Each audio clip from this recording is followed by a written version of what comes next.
Dame un momento. Espérame en el salón.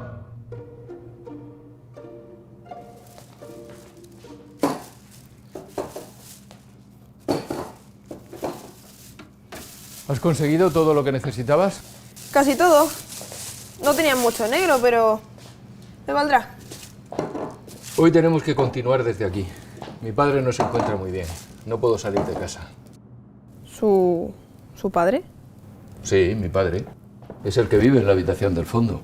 Y el responsable de que tenga que ir con este chisme a todos lados. Me avisa de cualquier problema. Pronto cumplirá 100 años. Pero no sé de qué te extrañas. ¿Acaso tú no tienes un padre? Como si no lo tuviera. El mío nos abandonó cuando yo tenía 2 años. Y seguro que le culpas de todos tus problemas. Supongo. Pues hija, no sabes lo que te envidio a veces. ¿Bueno qué? ¿Aún no me ha dicho qué le parecen los murales de la fachada? Hija, si no me gustaran, ¿tú crees que te dejaría seguir pintando mi casa? ¿Y entonces a qué esperamos? Vamos a por el que sigue. ¿Qué toca ahora? ¿Dónde nos quedamos ayer? Ah, ya. Los cristianos y los musulmanes acuerdan una especie de vasallaje y firman el Tratado de Alcaraz, que implicaba que los castellanos ocuparían fortificaciones como la Alcazaba de Murcia, pero los musulmanes podrían vivir igual que hasta entonces. ¿Recuerdas? Sí, claro. Pues así fue desde que se firmó el tratado en 1243 hasta el año 1252. ¿Qué pasó ese año?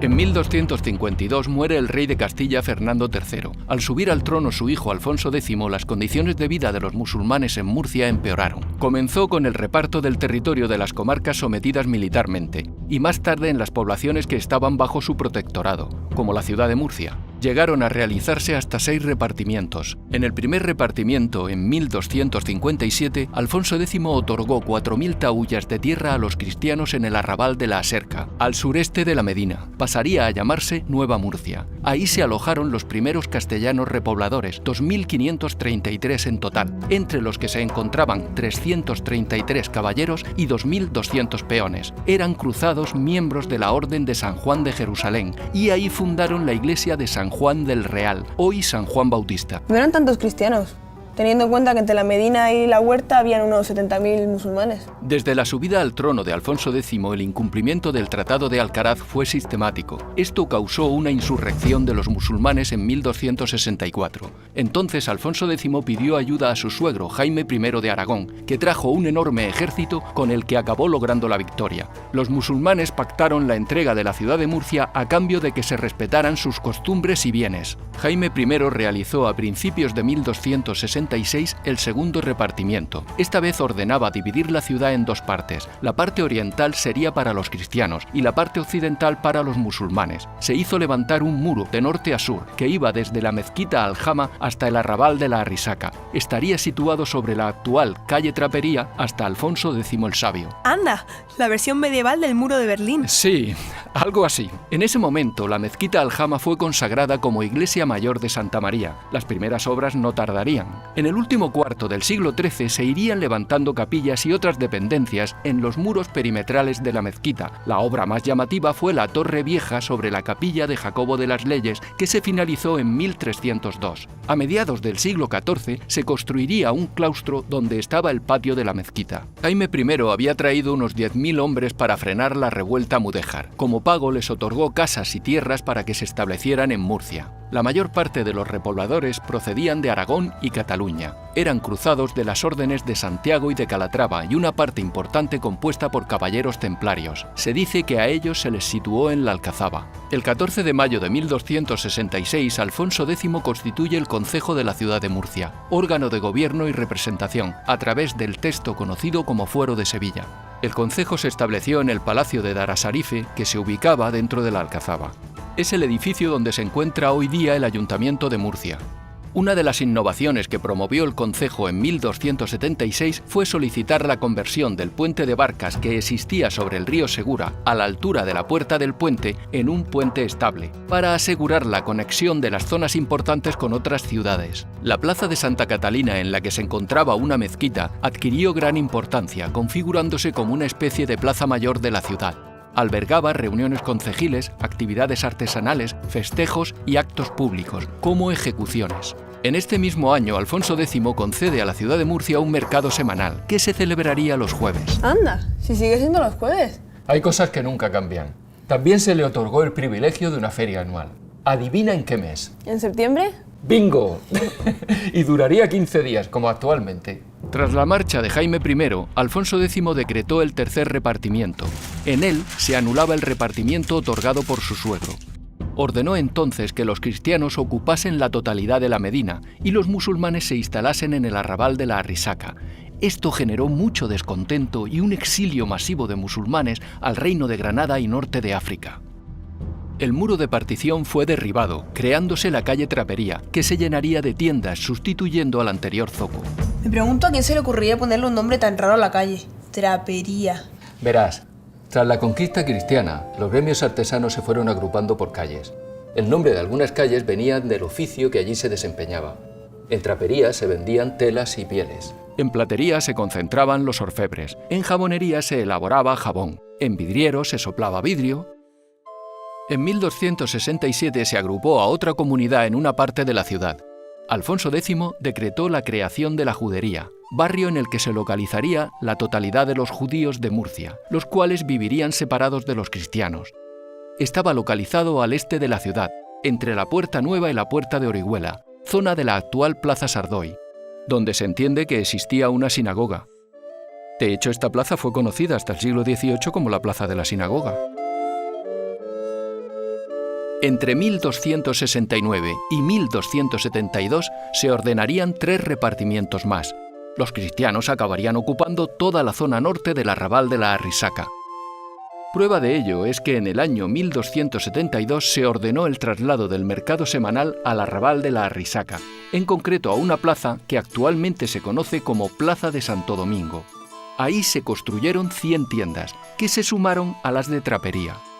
El 6 de abril de 1272 se promulga un texto en el que se conceden unas casas y huerta en la Arrisaca a la Orden de los Dominicos, para que construyan su convento.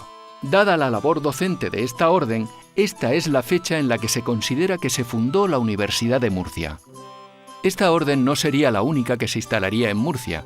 Durante el siglo XIII acudirían franciscanos, que se ubicaron en el actual convento de las Claras, y también los mercedarios, clarisas y trinitarios.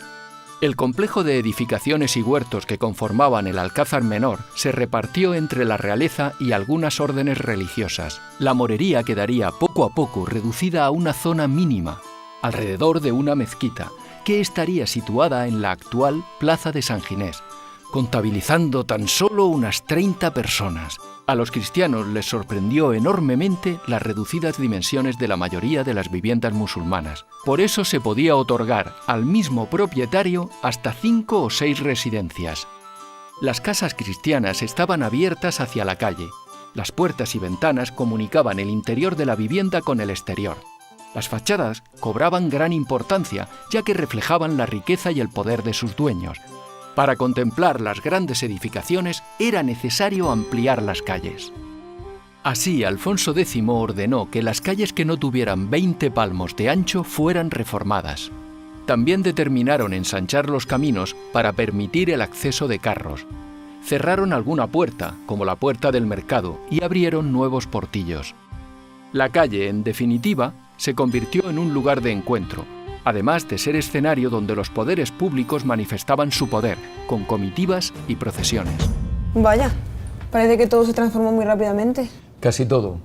Sin embargo, hubo voluntad de mantener cierto legado musulmán, como las murallas de la ciudad, ya que aún existía cierta inseguridad debido al vecino reino de Granada.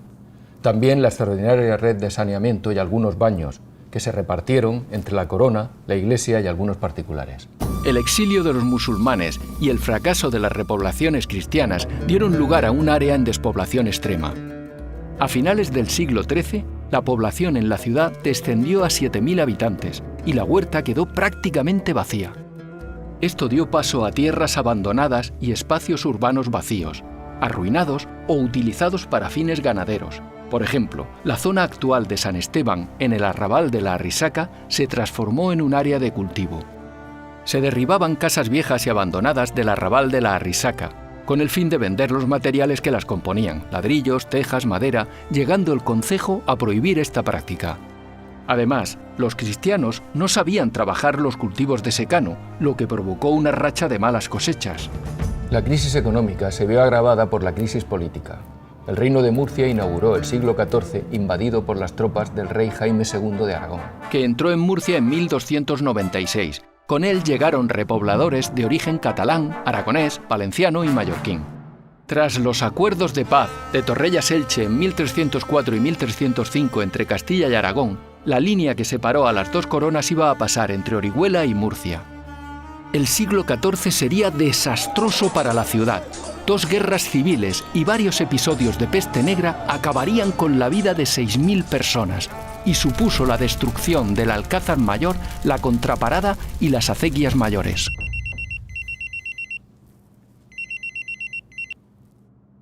Dame 5 minutos.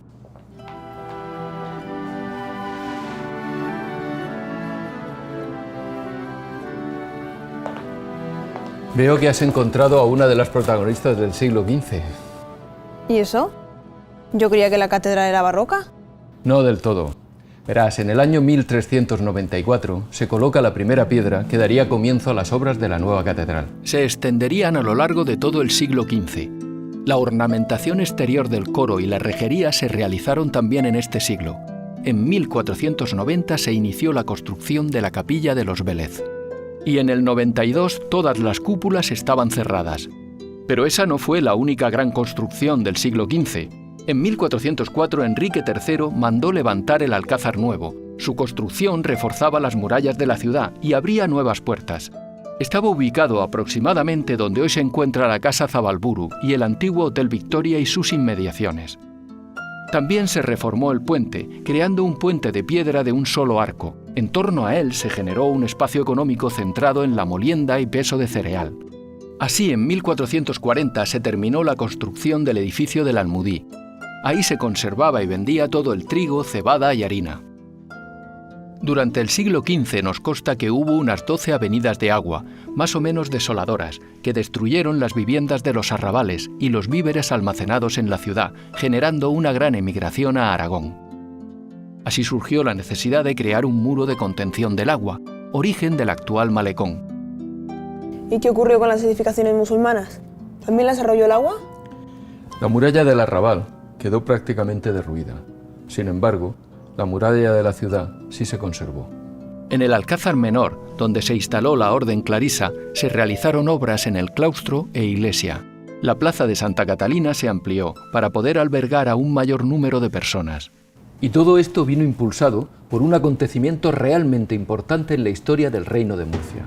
En el año 1488, los Reyes Católicos entraron en la ciudad de Murcia. Por la Puerta de Molina, y recorrieron toda la ciudad hasta llegar al Alcázar Mayor. Desplazaron su corte a Murcia durante 3 meses para dirigir desde aquí la conquista de algunas localidades de Almería, que les allanaría el camino hacia Granada. De este modo, Murcia se convirtió durante 3 meses en la capital de Castilla. Durante ese tiempo se creó el Tribunal del Santo Oficio de la Inquisición en Murcia, que pasaría a ocupar el edificio del Alcázar Nuevo. Increíble. Estos hechos condujeron al trascendental año de 1492, en el que, como bien sabes, Colón descubrió la ruta hacia América, se conquistó Granada y los judíos fueron totalmente expulsados. Nacía así una nueva época.